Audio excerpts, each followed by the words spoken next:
নিজের কান নিজে ধরছি, নিজের কান নিজে ধরি, উঠবস করি, রানি এনে উড়ি, নিজের কান নিজে ধরে উঠবস করতেছি গালে সবাই। আর কোনোদিন বাংলাদেশের খেলা চাইতাম না। নিজের কান নিজে দৌড়ি টানি চলাইলে 1 2 3 4 5, নিজের কান নিজে দৌড়ি টানি চলাইলে ভাইয়া। আর কোনোদিন বাংলাদেশের খেলা চাইতাম না। আমি আমার বাংলাদেশের হাসু বাপাকে বলতে চাই, এই নিকৃষ্ট জাতি করে দিয়ে আপনি আর খেলাইয়েন না বাংলাদেশের, আর অপমানি করিয়েন না। বিভিন্ন রাষ্ট্রে অপমানি হয়ে গেছি। এই নিকৃষ্ট দলেরা আমাদেরকে আর কোনোদিন বাংলাদেশের আজ জিতের মানে মুখটা দেয়াইতো না। আর কোনোদিন হিগুনে কি কইছি কথা বুঝছেন, হিগুনে আর কোনোদিন কাপ আনতে ইতো না বাংলাদেশে। কাপ তো আমার দূরের কথা, হিগুনে আর কোনোদিন সেমি ফাইনালে উঠতে ইতো না। আপনার কাছে বিশেষভাবে অনুরোধ, বিশেষভাবে দরখাস্ত করতেছি আফা, এগুনের দি আর হইতো না।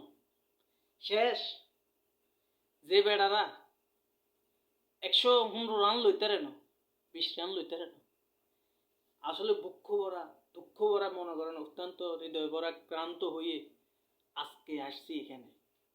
আমি আপনারে বলতে চাই হাসু আফা, এগুনের দি আল্লাহ তরবানের কাছে মাফ চাই, এগুনের দি আর খেলাইয়েন না। এগুনের দি হয়তো না আফা, এগুনের দি আর খেলাটা ধরাইয়েন না, আর খেলাটা এগুনের হারাইয়েন না।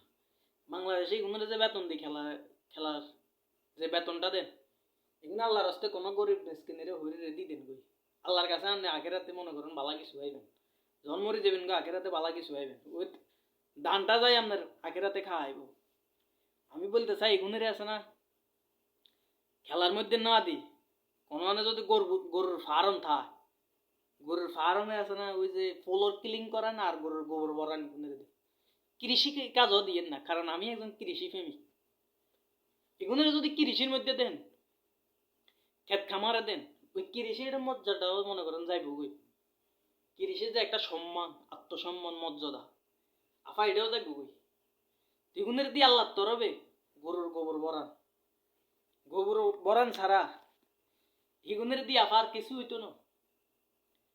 কৃষির মধ্যে দিন না এগুনে আল্লাহ তরবে, এগুনের গরুর গোবর বরান আর নইলে ওই যে ইস্তেরি দোয়ান আছে না, কাগজ বোটালে দিয়ে ইস্তেরি দোয়ান, এটারে সৌদি আরব কি আগা করতে পারেন, এইটারে সৌদি আরব কা লুন্ডি দোয়ান। হয় আপনি এগুনের গরুর খামারে দেন, আর নইলে লুন্ডি দোয়ানে নিয়ে ঢুকাই দেন, মানে ইস্তেরি দোয়ানে কাগজ দুইব, বেড়ি হইতে গাইন, বেড়া হইতে গাইন, ব্যাগান দুইব। এগুনেরই নেই আল্লাহ তরবে এই জিনিসটা ভিতরে ভরে দেন গই। তবু এগুনের বাংলাদেশ টিমটাতে রক্ষা করেন, এগুনের আর বাংলাদেশ টিমটারে দিয়েন না। কারণ এগুনে যে অবস্থা করতেছে, এগুনে যদি লাজ লজ্জা শরম থাকতো, চোখে দুই চোখে যদি শরম থাকতো, তাইলে এগুনে কালকের ম্যাচটারে কি এই ম্যাচটা হাইতো না। সব ম্যাচ বাদ দিলাম, আমাদের চোখে তো লাজ লজ্জা থাকার দরকার।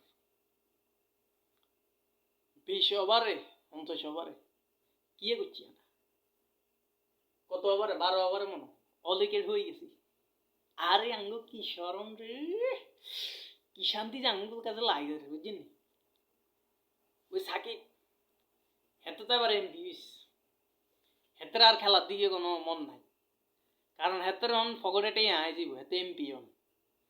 তা আমি বলতাম চাই গোয়ারে দি কখনো ঘাস কাটা হয় না, আর মনে করেন গোয়ারে দি কখনো কিয়া হাল চাষ হয় না, কারণ গরু লাগে হাল চাষ করতে হলে।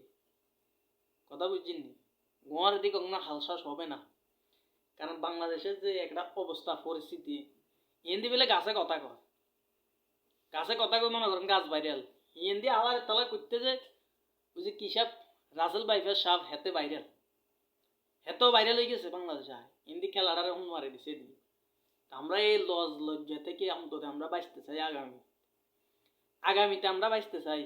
রোডে গাড়ে কোনো মানে বাড়িতে মারি ফাইকেরা দেখলে, ওই বিভিন্ন রাষ্ট্রের লোকে দেখলে, ইন্ডিয়ানি দেখলে কয় কি রে তোর রাখছে কি বাংলাদেশের টিমি, তো বাংলাদেশের টিমিকে লাগছে উঠতে হালাই তো আর না লাতি ধরি, বাংলাদেশের টিমিকে কিলে রাখছে।